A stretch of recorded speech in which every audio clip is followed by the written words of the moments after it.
ዛሬም ተመልሰናል ይልሃል። ኧረ ዛሬው እንዴት ነው? ፍየልህ ወለደች? ወተቱ ታዲያ ምንድን ነው የፍየሏ?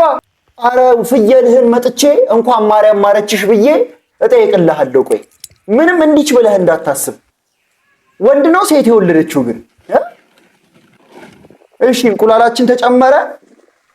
ፍየሏን ሳትበላት መውለዷ ግን በጣም አሪፍ ኢምፕሩቭመንት ነው እባክህ። እሺ ይሄ ምንድን ነው? የበሬ ጎን ነው አይደለ?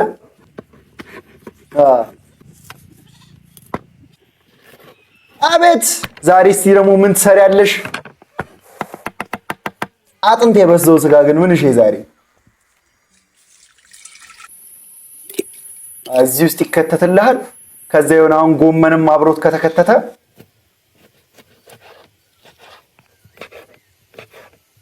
እሺ ስጋችን ተከተፈ።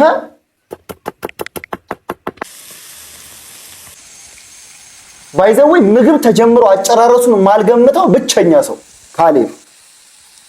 አጨራረሱን ልገምተው ራሱ አልችልም። ለምን እኔ ምን አይነት ምግብ እንደሚሰራ አይተዋል። ኦል ኦፍ ሰደን በቃ ራንደምሊ ድስት ውስጥ አፈር ይከትና ይጥድልሃል ከፈለክ። አይደብረውም ነው የምልህ።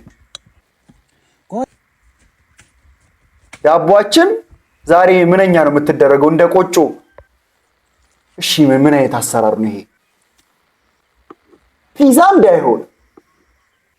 ኧረ ፒዛ ሰራ። እሺ ለምንድን ነው አሁን እየሳኩኝ ያለሁት? የሆነ ቀልድ ፊልም ማይክ እኮ ነው የሚመስለው፣ ግን እኔ ዝም ብዬ መገለፍጠው ፒዛ ነው የሰራው።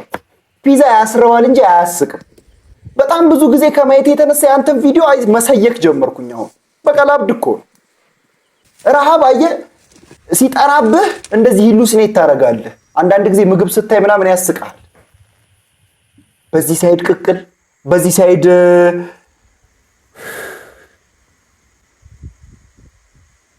ደስተኛ መሆንህ ራሱ እኔ ግን ያስደስተኛል። በቃ በላይፍ አሁን ደስተኛ ላትሆን አትችልም። እኔ አሁን የፈለገ ስትረስድ ብሆን ከቤት ወደ ቤት ስመለስ ይሄን ምግብ ከበለው ምን ፈልጋለሁ? ይመችሽ።